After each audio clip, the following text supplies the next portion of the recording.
issue to look at. We're looking at problems, unfortunately, in this half of the show, and this is the one about corruption. It's a word we always come to, and I'd say particularly when we talk about Africa, the money that goes into Africa, people say there's corruption everywhere, the money doesn't get down to where it should in the first place.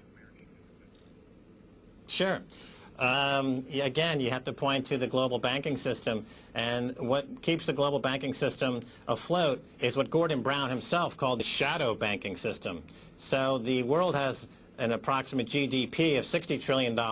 There is, according to the Gordon Brown's office, about that amount of money in the shadow banking system that's totally unregulated and unaccounted for, that's used by the machinations inside the global banking system to manipulate prices. So getting back to the food crisis in places like India, it's not about not having enough food. It's about the fact that the markets are completely rigged and completely manipulated, and in more and more instances, the very stuff of food itself, seeds, are being turned into a commodity to create leveraged portfolios of loans for a very corrupt banking industry. So I would imagine going forward, and they're already talking about this, that collateralized debt obligations are going to be replaced with commodity-backed obligations, leveraged commodity-backed obligations. The same things that destroyed the housing market are being created right now to continue the destruction of the agricultural market. And the bankers have no compunction about this. They're not shy about it. They openly advertise in the Wall Street Journal for people to invest in these commodity-backed leveraged assets because they know that they're about to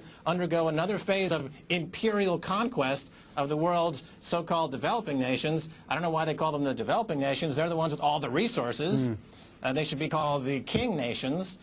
But there you have it. They're getting ready for the next round of banking manipulation to, of course it's corrupt, but it's corrupt on a different level than just the local official taking bribes and graft. Right. It's more of a systemic corruption based on a failure of the last 25 years of the neoliberal, what's called a neoliberal model of the Reagan and Thatcher era, which even though it's collapsing, and even though many people are being forced into poverty, they're still perpetuating this by creating new commodity-based versions of the same products that fostered incredible economic duress in the past 24 months. Well, I'll tell you what, I hope these ministers in Italy are watching our show, because we've listed pretty much every problem they've got on their plate over the next few days. After the break, we're going to look at all the solutions, what more can be done by the rich countries to make a real difference in the poor ones. Back in a moment.